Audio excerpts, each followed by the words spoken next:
সরকারি জমি দখল করে একের পর এক বেআইনি রিসর্ট। এই অভিযোগে জলপাইগুড়ির লাটাগুড়ি এবং কুমলাইয়ে ব্লক প্রশাসনের অভিযান। এদিকে নিউজ 18 বাংলার খবরের জেরে নকশালবাড়িতে সরকারি জমি দখলমুক্ত করার কাজ শুরু করেছে ভূমি দফতর।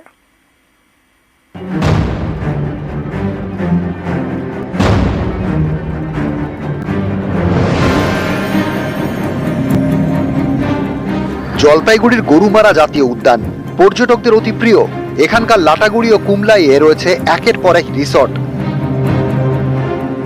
অভিযোগ, এইসব রিসর্টের বেশিরভাগই তৈরি হয়েছে সরকারি জমি দখল করে বেআইনিভাবে। এই অভিযোগ পেয়ে বৃহস্পতিবার অভিযানের নামে ব্লক প্রশাসন। ছিলেন ক্রান্তি ব্লকের বিডিও, মাল ব্লকের ভূমি ও ভূমি রাজস্ব আধিকারিক ও ক্রান্তি ফাঁড়ির police. Government of West Bengal একটা ইনিশিয়েটিভ নিয়েছে, তো যেখানে ইলিগালি যারা গভর্নমেন্টের ল্যান্ডগুলোকে এনক্রোচ করে বসে আছেন, সেই জায়গাগুলো, সেই ল্যান্ডগুলোকে আমরা দখলমুক্ত করছি।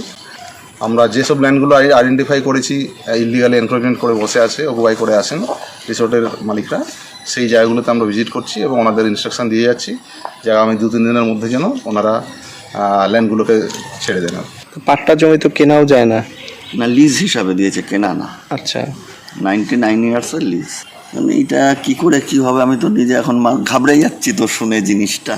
এতদিন ধরে রয়েছি, লিজ অ্যাপ্লাই করা আছে, যার থেকেই নিক সে তো লিজে দিয়েছে পাট্টা।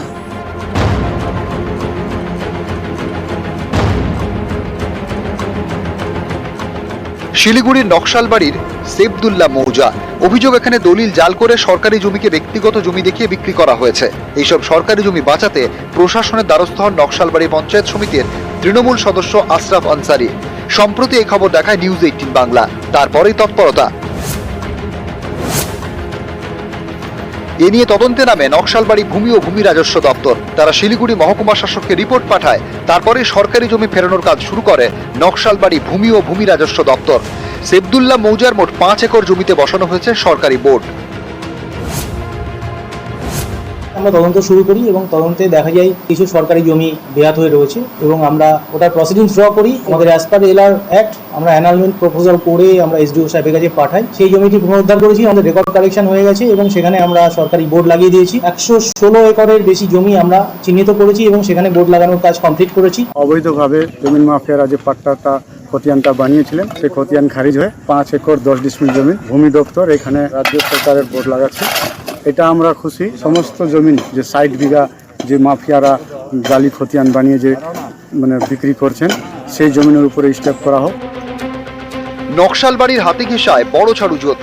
এখান দিয়ে গিয়েছে এশিয়ান হাইওয়ে।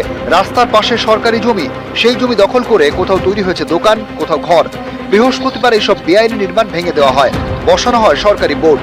জলপাইগুড়ি থেকে রকি চৌধুরী, নকশালবাড়ি থেকে বিশ্বজিৎ মিশ্র, নিউজ 18 বাংলা।